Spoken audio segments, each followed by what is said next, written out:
Good morning, Mark Soderberg with ADM Investor Services with your morning ag outlook for Friday, May 16th. Well, following yesterday's limit down move in the soybean oil, we do have expanded limits today across the soy complex.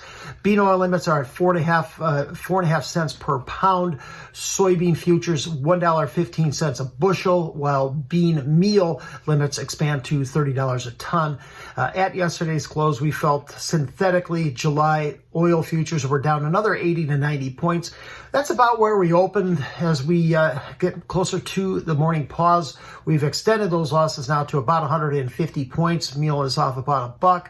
Soybean futures down 2 to 4 cents. Mix in the feed grains. Corn is within a penny of unchanged. Similar situation with mixed trade here across the three classes of wheat. Yesterday's price plunge in bean oil largely driven by fears the EPA and the Trump administration may not extend tax incentives as quickly as hoped, and that the mandated renewable diesel blending rates, or RVOs, may fall well short of market expectations. NOPA crush yesterday showed NOPA members processed just over 190 million bushels of soybeans in April. That was at the very high end of the range of guesses. The higher crush, however, also led to higher bean oil stocks.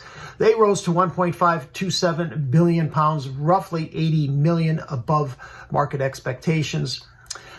Implied census crush for the month comes in at about 202 million bushels. That would bring year-to-date crush for the 24-25 marketing year to 1.641 billion bushels. That's up 5.8% from a year ago, in line with the current USDA forecast. Buenos Aires Grain Exchange, they're reporting Argentine farmers took advantage of last week's drier weather, where harvest for soybeans expanded 20% to 65% complete. That's now only slightly behind the historical average of 70%. Corn harvests at 37%. They kept their corn production forecast unchanged at 49 million metric tons, matching that of the USDA. Also yesterday afternoon, the Kansas Wheat Quality Crop Tour, that concluded. They estimated Kansas wheat production at 338.5 million bushels with an average yield of 53 bushels an acre. Their yield forecast is above the USDA's 50 bushel per acre forecast from this past Monday. However, that production forecast is below the USDA's 345 million bushel estimate. So obviously the tour was seeing much lower harvested acres as compared to that of the USDA. So we'll see how that pans out over time.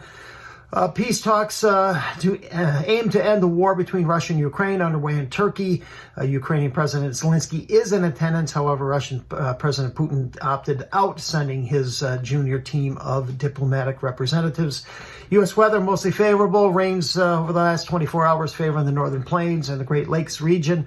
By early next week, the next round of heavy rains will start moving across the Midwest. By middle of next week, look for about 2 to 3 inches across a big chunk of the nation's midsection, keeping growing conditions mostly favorable. Extended forecasts show cooler in the east, warmer in the west, with mostly normal precipitation across the Midwest. Quiet trade in corn overnight. U.S. corn demand remains strong. However, with weather so favorable, it's hard to generate much upside momentum. I do look for this afternoon's CFTC report to show money managers flip to being net short corn for the first time in 7 months.